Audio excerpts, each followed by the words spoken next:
I feel like I'm losing my mind. Hi all, I've been lurking since D-Day 1 about 3 months ago, during which my husband of the last 10 years with an emotionless face stared right at me and told me he did not love me. Immediately I grabbed our daughter and left for my parents' home, and over the following days throughout his regret and misery agreed upon my terms for us to come home. D-Day 2 came about 2 weeks later, during which I had noted his behavior was still very distant and strange. After confronting him again, he decided to reveal to me that he believed himself to be gay and had had 2 hookups a few years ago and suffered a PRN addiction. Once again he was emotionless and I had the most difficult time understanding, but trying to, and agreed to support him in whatever it was he had to do as we untangled our lives. It was the moment I handed him my wedding ring that the switch flipped again, and he was instantly confused and distraught at what was going on, no longer denying having cheated but that he was not gay, only bi and just afraid of judgment. At this point I think it's worth explaining or rather his history.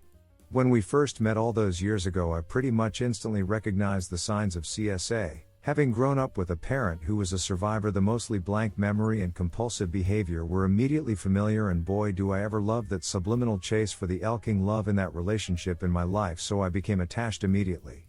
It's also important to note I am autistic, so I suppose in many ways I am ill-equipped to recognize signs that probably should have been obvious. After D-Day 2, new rules were set in place re my continued participation in our relationship, including a parental lock on devices, removal of socials that gave access to pornography, therapy and more, to which he agreed wholeheartedly. My nerves completely frazzled at this point, I began obsessing over the parental lock program's reports on activity and noticed that around work hours there would be very strange usage, using the phone browser to access Instagram instead of the app, lots of calls and messages in and out. When asked about these things he was adamant it was workmates sending him clips or whatever. I reached the end of my rope when I began noticing him hiding his phone, to the point that after leaving the bathroom opposite our bedroom I saw him smiling at his phone only to quickly stuff it in his pocket and stand to get past me to the bathroom. I advised him at this point that he should not be taking it into the bathroom and I would like to see his phone, which he ignored and then proceeded to spend an hour in the bathroom deleting everything he could. I knew at that point that this was far from over and could not understand for the life of me why he even wanted to keep me here if this was the way it was to go. That night, as usual, I was unable to sleep, sick with that feeling you are all probably sadly familiar with, and I took his phone. I knew nothing was left but I had to search anyway. I found just one message, to a name I'd seen come up here and there over the years and always got a strange response to. In my anxious panic I deleted it instead of sending it to myself and had to write the number down for future reference. When confronted about this he had a strange toddler-esque fit about there not being anyone else, and I had already known the whole truth. I let it go knowing nothing would be admitted, deciding instead to sit down and recover all the data I could. Over the course of that night I discovered a lot. In fact, not a single point in our decade-long relationship has he been faithful to me. The next day came D-Day 3 when going through his freshly cleaned Instagram he got a message regarding me being abusive and not being allowed to talk anymore, and their being upset he led them on to believe they were going to move in together in just a few weeks' time.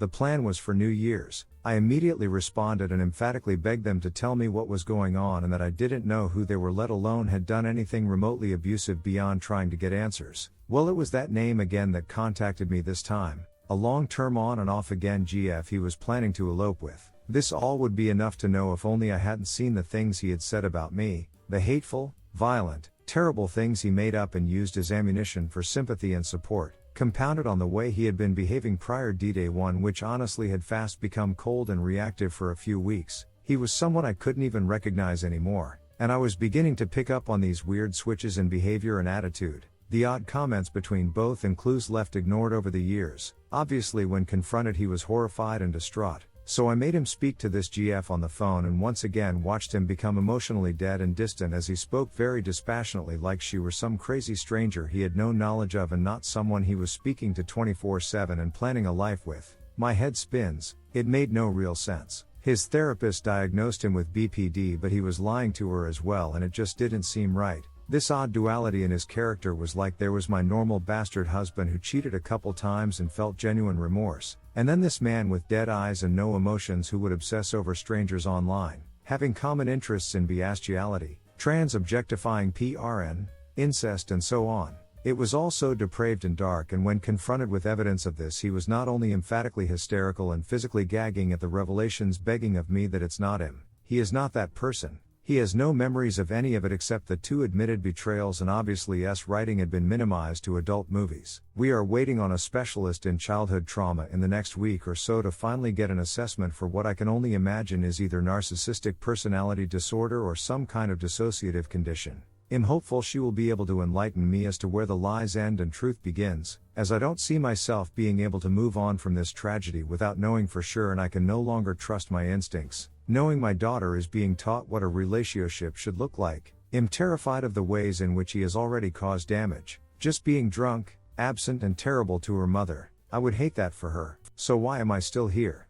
Well, a few reasons really. I'm potentially desperately hopeful therapy will give me insight into what has happened sufficient enough to make a real decision. Because I hadn't noticed our entire lives were under his name only. Because I've not worked since my miscarriage in 2018, and this is a small gossipy town that cares not for anyone's well-being. My family do not wish to accommodate me, and the idea of potentially having a custody dispute with a man capable of just turning off his brain to commit all kinds of disgusting and fetishistic acts online and Earl terrifies me. I have nowhere to go, no income, no safety net, no support system, and I've poured my soul into this home, and given the current market couldn't sell even if we wanted to. Because against better judgment I wish to see him through effective therapy and try for the sake of our child to give him the chance to make things right. It's all so convoluted and insane to me, and since this all started I've lost a lot of weight from the stress. I wish I never had to know the things I did. I wish I hadn't come this far. And I wish I had seen the warning signs I can now see in hindsight, and most of all I wish I could just stop feeling empathy and love for him, because I now see how little he has had for me.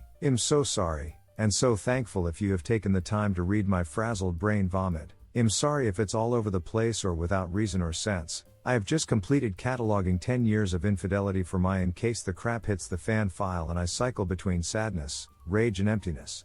There are no answers I seek. I recognize I cannot see reason properly at this stage, and am hinging a lot of faith on the therapist appointment coming up to bring me back to earth. I guess I just needed to vent it out there because I have no one to turn to. It's all such a lonely and terrible experience for me, and maybe just maybe someone will come across this thread and be relieved knowing it could be worse, or that they aren't alone. Then at least something came of this that wasn't rotten. Of important dates and updates. Good morning, my favorite fellows in this pit of suffering on the internet. Today is my birthday. Hooray. Truthfully, it's historically never been a day of good fortune for me, so I am up before the sun to quickly remove the tags on my mother's annual posting of the most unflattering photo she has covertly snapped recently. I had small hope my family might not play these games with me this year, considering how I am struggling, but at least my self-image got hit nice and early in the day, and for now won't repeat ad nauseum when she uses it as a mini forum to generate notifications. Not much has changed since my last post. WH and I have begun therapy with a specialist in dissociative conditions, and while I am pleased with her, and know she will be of great help to WH, it does have me in my feelings about how little accountability this condition affords him.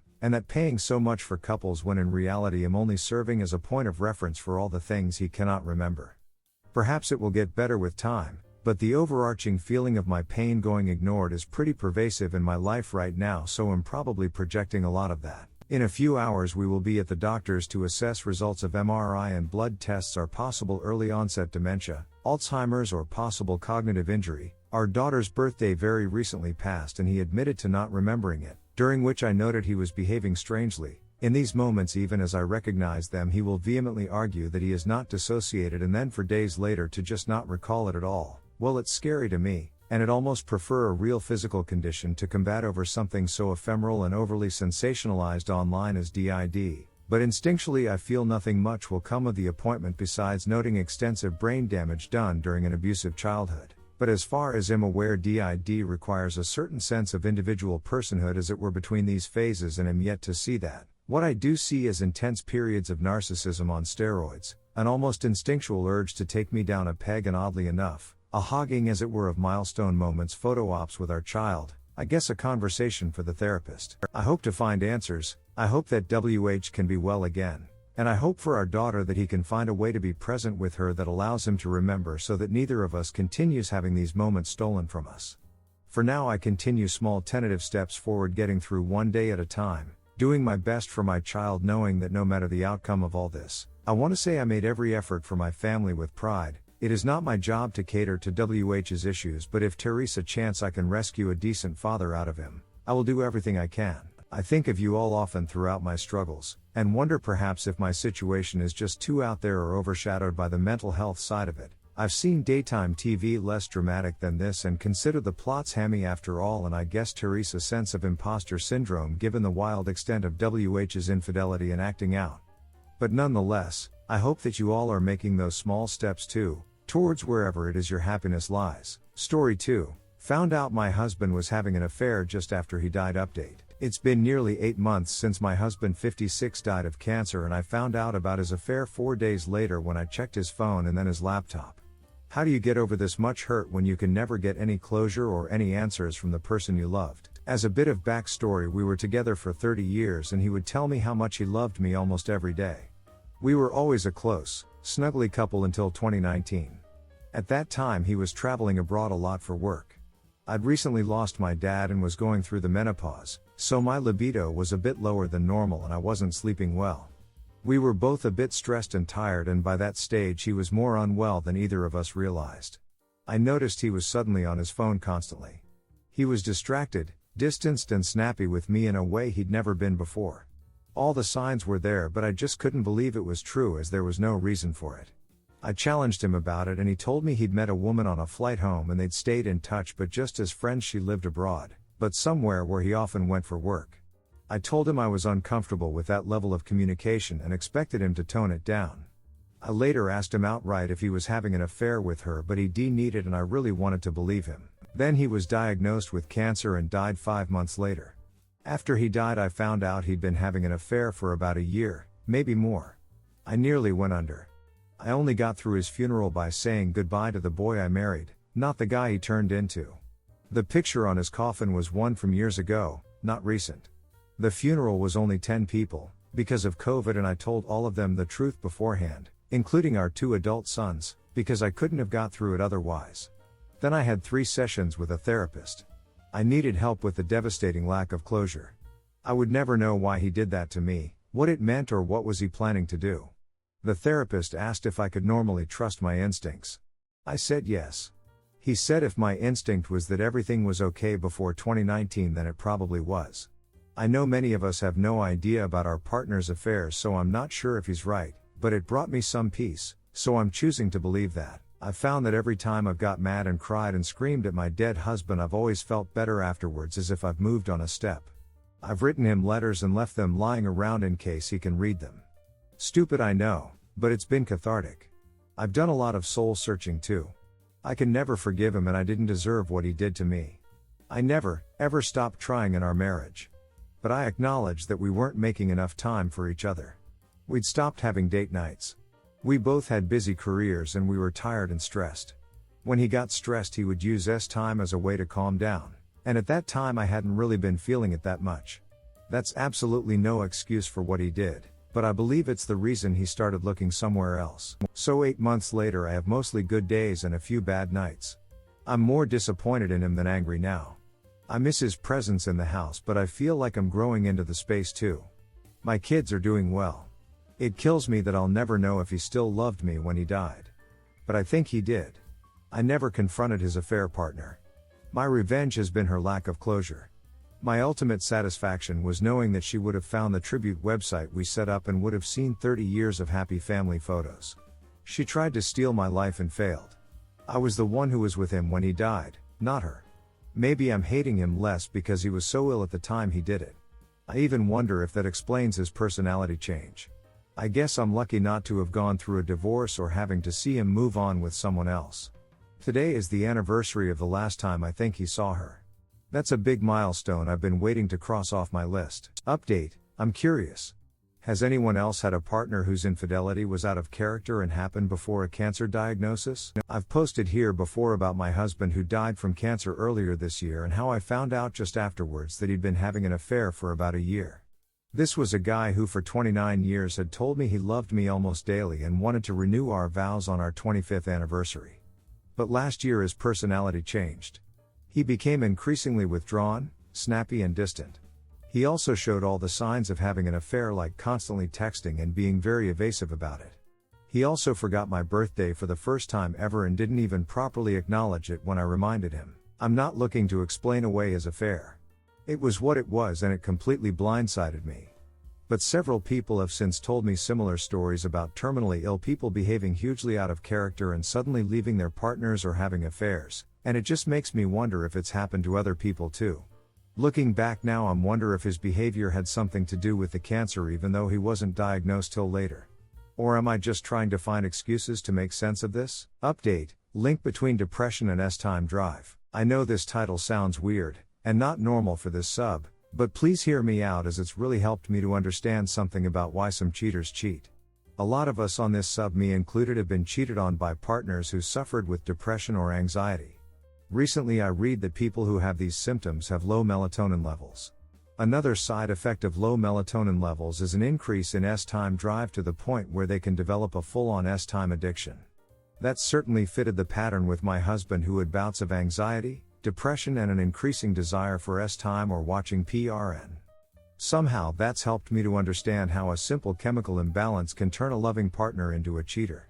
It doesn't in any way excuse what they've done, but maybe it's something to think about. Redditors' reactions. Redditor 1: in my case, I didn't notice an increase in libido, but what I desperately needed was support from spouse in the form of touch, not necessarily sex. I needed to feel secure and safe from the very frightening unknowns in my life. I didn't get it from my wife or family. They were confused as to what was going on. I didn't turn to others. I came close to ending my pain another way, but I can understand completely how a supportive person could have gotten me to be unfaithful, and as badly as I needed human touch, it probably would have looked like a greatly increased libido. I doubt this reaction is universal, but it is one thing that can happen. Redditor follow-up: the onus is on the person suffering to say something. If you weren't getting what you needed to say so and allow your spouse to give it before deciding to look elsewhere. I can understand why people end up unfaithful in a moment of weakness, but I have zero empathy if they didn't clearly communicate or try therapy with their partner first before seeking it out. People are not mind readers regardless of how well they know you. Some depressed people want more touch, some want to be left alone. Who the hell is supposed to know if they don't tell you? Redditor 2: X has major depression. His S-time drive tanked. He sought out emotional and eventually physical support from other women because I couldn't give enough apparently. But let's not talk about how he didn't do anything to address his mental health other than a couple therapy sessions he stopped going to. Or how he didn't tell me what he needed from me. Or how he chose to drink himself to blackout instead of telling anyone what was going on. Or how he threatened suicide every weekend to me and would get pissed off when I stopped engaging or didn't respond fast or caring enough, and then getting livid with me for telling his family so they could intervene too. No. We don't talk about that stuff. That requires communication and maturity. That requires not blaming your mistakes and mental health on other people. That requires not being an ass and not cheating on the one person who did actually have your back no matter what. Redditor 3: depression brings you down. You're tired, you want to be away from everything, just want to sleep. I can see bipolar doing all that you said. Redditor 4: okay, and? Depressed people do bad things all the time because they're depressed. I don't see how it matters. Redditor follow-up: I agree with this. I feel like this post is trying to explain why people cheat when they're depressed, etc., unraveling the skein of fuckadoopness. Read Chump Lady. Ultimately, who cares? They are broken and would have found an excuse to cheat whether they have depression or not. They're cheaters and we should spend this mental energy on working on ourselves and helping kids if you have any. Cheaters cheat because they lack integrity and shouldn't be blamed on depression, BPD, bipolar or other disorders.